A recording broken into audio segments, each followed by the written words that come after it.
सामने जो नंबर आया है इसको हम वंस कॉम्प्लीमेंट बोलते हैं।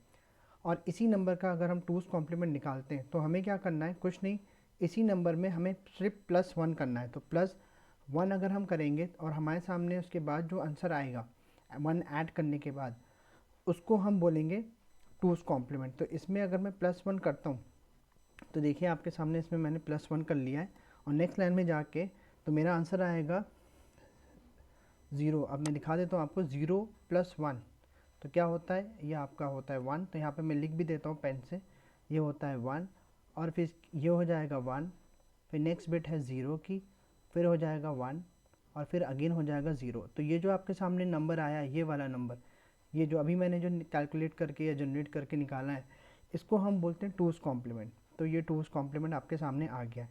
तो टूस कॉम्प्लीमेंट हम कैसे निकालते हैं ये भी मैंने आपको बता दिया है। तो टूस कॉम्प्लीमेंट के लिए आपको जो भी नंबर दिया हुआ है उसके अंदर +1 ऐड करना है वंस कॉम्प्लीमेंट के बाद, तो आपके सामने जो वैल्यू आ जाएगी उसको हम टूस कॉम्प्लीमेंट बोलेंगे। तो ये हमारा टूस कॉम्प्लीमेंट है, और ये जो हमारे पास वैल्यू शुरू में जो आई थी क्वेश्चन की, ये वंस कॉम्प्लीमेंट है। तो ऐसे ही आप बहुत सारे क्वेश्चन सॉल्व कर सकते हो वंस कॉम्प्लीमेंट और टूस कॉम्प्लीमेंट के। तो अभी हम नेक्स्ट उसमें देखेंगे कि हम और टाइप के कितने टाइप के कॉम्प्लीमेंट्स हैं, वो भी मैं अभी आपको बताता हूँ कैसे हम उसको कैलकुलेट करते हैं। तो एक और क्वेश्चन वंस कॉम्प्लीमेंट और टूस कॉम्प्लीमेंट के लिए यहाँ पे मैं सॉल्व करता हूँ। और देखिए आपके सामने मैंने एक नंबर लिख लिया है 101010। अब इस नंबर का मुझे वंस कॉम्प्लीमेंट निकालना है। तो जैसे ही मैंने वंस कॉम्प्लीमेंट की बात करी तो आपको रूल पता है, यहाँ पे ये जो रूल दिया हुआ है, 0 है तो 1 में कन्वर्ट हो जाएगा, और 1 है तो 0 में कन्वर्ट हो जाएगा। तो चलिए हम यहाँ पे करके मैं आपको दिखाता हूँ।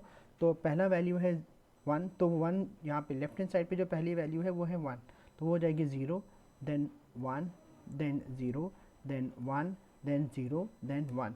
तो ये जो आपके सामने वैल्यू आई है, ये जो आपके सामने जो वैल्यू आई है यहाँ पे, इसको हम बोलेंगे वंस कॉम्प्लीमेंट। तो मैं यहाँ पे आपको लिख के भी दिखा देता हूँ। तो this value is ones complement. तो ये हमारी वंस कॉम्प्लीमेंट की वैल्यू हो गई है।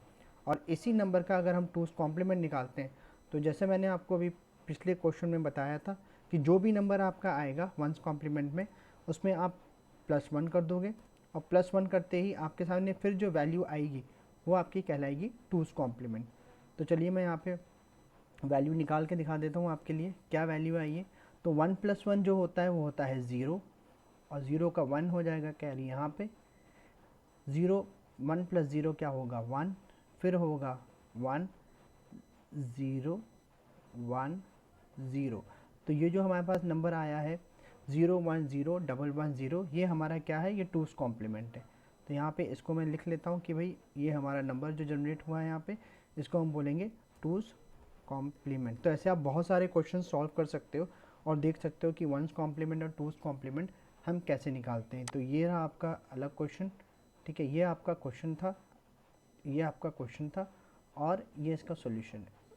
ये इसको क्यू बना देता हूँ मैं क्वेश्चन के लिए, ताकि आपको पता रहे क्वेश्चन था, इसका वंस कॉम्प्लीमेंट निकाला मैंने, फिर उसमें +1 ऐड किया, और ये मेरा टूस कॉम्प्लीमेंट आ गया। तो आपको एक चीज़ आगे बढ़ने से पहले मैं एक चीज़ बता देता हूँ यहाँ पे, कि जब भी हम एडिशन करते हैं तो 0 + 0 आपका होता है 0, 0 + 1 आपका होता है 1, 1 + 0 आपका होता है 1, और अगर हम 1 + 1 करते हैं तो वो आपका होता है 0। अब ये 0 आता है, तो लेकिन ये 0 कैसे आता है, इसके पीछे भी एक लॉजिक है।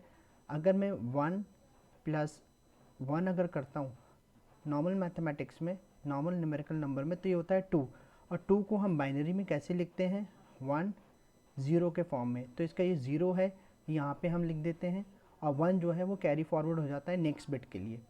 तो ये आपको जो रूल है ये आपको याद रखना है नेक्स्ट बिट के लिए। नेक्स्ट NEXT मैंने लिख दिया यहाँ पे, नेक्स्ट बिट के लिए, नेक्स्ट नंबर के लिए कैरी हो जाता है। जैसे कि आपने यहाँ पे देखा 1 + 1 0 हुआ है, तो 1 + 1 0 है, लेकिन इसका जो कैरी है, ये जो कैरी है, ये कैरी कहाँ चला गया है, ये आ जाएगा नेक्स्ट बिट पे। तो नेक्स्ट बिट हमारी यहाँ थी, तो ये कैरी यहाँ पे हो गया। तो ये आप देख सकते हैं यहाँ पे, ये देखिए कैरी यहाँ पे आ गया ये। तो इसके थ्रू हमने यहाँ पे इसको सॉल्व कर लिया है। तो अब हम आगे बढ़ते हैं और देखते हैं कि हम कोई भी गिवन नंबर का 7 कॉम्प्लीमेंट, 8 कॉम्प्लीमेंट, 9 कॉम्प्लीमेंट और 10 कॉम्प्लीमेंट हम कैसे निकालते हैं। तो सबसे पहले मुझे एक यहाँ पे ऑक्टल नंबर दिया हुआ है और ऑक्टल नंबर की जो बेस वैल्यू जो होती है वो मैं यहाँ पे लिख के आपको बता देता हूँ। बेस वैल्यू ऑक्टल नंबर की मेरी है यहाँ पे 8। तो ऑक्टल नंबर की जो बेस वैल्यू होती है वो 8 है, यहाँ पे आपको दिख रहा है। और फिर अब हम यहाँ पे हम हाईएस्ट बिट निकालेंगे या हाईएस्ट डिजिट कौन सी है या हाईएस्ट वैल्यू कौन सी है इसके अंदर। तो जो भी आपको बेस वैल्यू दी है उसमें से -1 अगर आप करोगे तो आपके सामने जो भी वैल्यू आएगी वो आपकी होती है हाईएस्ट डिजिट। तो यहाँ पे हाईएस्ट डिजिट क्या होगी? 7। तो अगर मैं दूसरे लैंग्वेज में बात करूँ, रेंज की अगर मैं बात करता हूँ, तो रेंज इस नंबर की, ऑक्टल नंबर की क्या होगी? It is 0-7। तो 0 आपका लोअर बिट है और 7 आपका हाईएस्ट बिट है। तो देख सकते हैं यहाँ पे 7 मैक्सिमम वैल्यू ये लेगा जो हाईएस्ट बिट में कहलाएगा। तो अगर मुझे किसी भी नंबर का 7th कॉम्प्लीमेंट निकालना है तो मुझे पहले उसकी हाईएस्ट बिट की वैल्यू निकालनी पड़ेगी। तो जो भी आपको बेस दिया है उसमें से -1 आप करेंगे तो आपके सामने क्या हो जाएगी? आपके सामने वैल्यू आ जाएगी। इसके लिए हम कैसे 7th कॉम्प्लीमेंट निकालेंगे? तो हमें 777 5 टाइम्स हमें लिखना होगा। तो पहले आपको यहाँ पे काउंट करना होगा कि कितने इसके अंदर डिजिट्स हैं। तो यहाँ पे 5 काउंट करें, 5 आपके डिजिट्स हैं।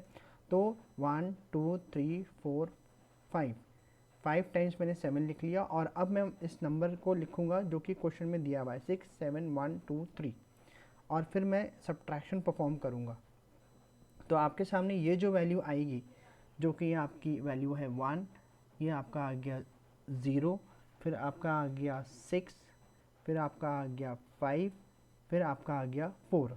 तो ये जो वैल्यू आपके सामने आई है माइनस करने के बाद, ये आपका क्या है? ये है आपका 7th कॉम्प्लीमेंट। इसको हम 7th कॉम्प्लीमेंट, इसको थोड़ी इसको मैं सही कर लेता हूँ, 7th कॉम्प्लीमेंट। तो ये हमारा 7th कॉम्प्लीमेंट है। अब इसको मुझे 8th कॉम्प्लीमेंट अगर इसका निकालना है तो जैसे हमने पहले क्वेश्चन में किया था, इसमें +1 हम करेंगे, +1 करेंगे, और हमारे सामने जो वैल्यू, न्यू वैल्यू जो आएगी वो आपकी 8th कॉम्प्लीमेंट होगी। तो हमारा जो भी नंबर आया था उसके अंदर हम ऐड करते हैं +1, तो उसके बाद वैल्यू आती है 1 0 6 5 5। तो ये जो आपके सामने जो वैल्यू आई है इसको हम बोलते हैं 8th कॉम्प्लीमेंट। तो जो भी आपको नंबर दिया है, सबसे पहला स्टेप आपको क्या करना है? उसकी हाईएस्ट वैल्यू निकालनी है बेस वैल्यू में -1 करके, और वहाँ से आपको पता लग जाएगा कि हाईएस्ट डिजिट क्या होगा। फिर आपको नंबर ऑफ़ डिजिट्स काउंट करने हैं उस क्वेश्चन में और उनको सब्ट्रैक्ट कर देना है उस बेस वैल्यू की हाईएस्ट डिजिट से। तो यहाँ पे 7 था, अभी मैंने 7th कॉम्प्लीमेंट निकाला है तो 7 5 टाइम्स लिखा, उसमें उस क्वेश्चन की वैल्यू को माइनस कर दिया। तो माइनस के लिए मैं यहाँ पे इसका सिंबल लगा देता हूँ, मैंने यहाँ पे सिंबल नहीं लगाया है, तो ये सब्ट्रैक्शन का सिंबल लग गया है। और उसके बाद जो मेरे पास वैल्यू आई है वो है 7th कॉम्प्लीमेंट की वैल्यू। उस वैल्यू में +1 अगर मैं करता हूँ तो मेरे सामने 10655 आ जाएगा जो कि 8th कॉम्प्लीमेंट कहलाता है। तो ऐसे ही अब हम 9th कॉम्प्लीमेंट निकालते हैं और 8th कॉम्प्लीमेंट निकालना है। तो ये मुझे एक ऑक्टल नंबर दिया हुआ है, तो इसका मुझे 7th कॉम्प्लीमेंट और 8th कॉम्प्लीमेंट निकालना है। जैसे मैंने पहले कैलकुलेट किया था कि बेस वैल्यू क्या होती है, तो यहाँ पे इसकी बेस वैल्यू आप देख सकते हो जो कि है 8 इसकी बेस वैल्यू है, क्योंकि हमने क्वेश्चन में देख लिया कि एक ऑक्टल नंबर है ये। 8 वैल्यू जो है वो रिप्रेजेंट करता है बेस वैल्यू। हाईएस्ट डिजिट की वैल्यू क्या है? तो बेस -1 करेंगे तो बेस 8 -1 तो इक्वल टू 7। और रेंज RANG रेंज अगर हम बात करते हैं तो इसकी है 0 से लेके 7 तक, ये हमारी रेंज। तो अब हम क्या करते हैं? अब हम यहाँ पे काउंट करते हैं, इस क्वेश्चन को सॉल्व करते हैं और देखते हैं कितने नंबर ऑफ डिजिट्स हैं। तो यहाँ पे आप देख सकते हो 1 2 5, तो 3 आपके डिजिट्स हैं। तो इसका मतलब 3 टाइम्स आप 7 लिखोगे, क्योंकि हम 7 कॉम्प्लीमेंट पहले निकाल रहे हैं। 1 2 3, और उसमें से हम क्या करेंगे? माइनस कर देंगे किसको? वो नंबर को जो क्वेश्चन में दिया है 1 2 5। और हम टोटल करते हैं यहाँ पे, मतलब वैल्यू निकालते हैं, नॉट टोटल, वैल्यू निकालते हैं कि सब्ट्रैक्शन के बाद क्या वैल्यू आई है। तो 7 - 1 आपका क्या होता है? 6, देन आपका आएगा 5, और देन आपका आएगा 2। तो ये जो आपके सामने जो वैल्यू आई है इसको हम बोलेंगे 7th कॉम्प्लीमेंट। तो ऐसे ही आपको सारे क्वेश्चंस करने 7 कॉम्प्लीमेंट की वैल्यू निकालने के लिए। और इसकी अगर मुझे 8th कॉम्प्लीमेंट मुझे निकालना है तो इसमें सिर्फ +1 मैं करूँगा, और +1 करने के बाद मेरे पास जो भी वैल्यू आएगी 653, तो ये मेरी क्या हो गई? ये हो गई 8th कॉम्प्लीमेंट, तो इसको हम एट्स कॉम्प्लीमेंट बोलेंगे, MENT कॉम्प्लीमेंट। नाइन्थ कॉम्प्लीमेंट, जो क्वेश्चन में नाइन्थ कॉम्प्लीमेंट दिया है उसको हम कैसे सॉल्व करेंगे और टेंथ कॉम्प्लीमेंट कैसे कैलकुलेट करेंगे 9 तक। तो अब हम क्या करेंगे, काउंट करेंगे कि इसके अंदर कितनी डिजिट्स हैं। तो 1 2 3 4 5 6, तो 6 डिजिट्स हैं, तो 6 टाइम्स मुझे 9 लिखना है। 1 2 3 4 5 6, तो 6 टाइम मैंने 9 लिख लिया। और अब हम क्या करेंगे, माइनस का सिंबल लगाएंगे और हम उस नंबर की वैल्यू लिखेंगे जो कि क्वेश्चन में दी हुई है, जो क्वेश्चन हमें दिया हुआ है 169700। तो ये हमें माइनस करना है। आप देख सकते हैं, तो ये आपके सामने नाइन्थ कॉम्प्लीमेंट मैंने निकाल दिया है। तो नाइन्थ कॉम्प्लीमेंट, तो ये आपके सामने नाइन्थ कॉम्प्लीमेंट आ गया है कि किसी भी नंबर का हम नाइन्थ कॉम्प्लीमेंट कैसे निकालते हैं। अगर इसी का मुझे टेंथ कॉम्प्लीमेंट निकालना है तो सेम चीज़, जो भी आपको क्वेश्चन दिया हुआ है उसमें +1 आप करेंगे और +1 करते ही आपके सामने क्या आ जाएगा, टेंथ कॉम्प्लीमेंट आ जाएगा। तो उसकी वैल्यू आ जाएगी, इट इज़ 830 देन 300। तो आप देख सकते हैं ये वैल्यू आई है, and which is known as the tenth complement, तो आपके सामने मैंने नाइन्थ कॉम्प्लीमेंट भी दिखा दिया और ये देखिए टेंथ कॉम्प्लीमेंट की वैल्यू भी आ गई है।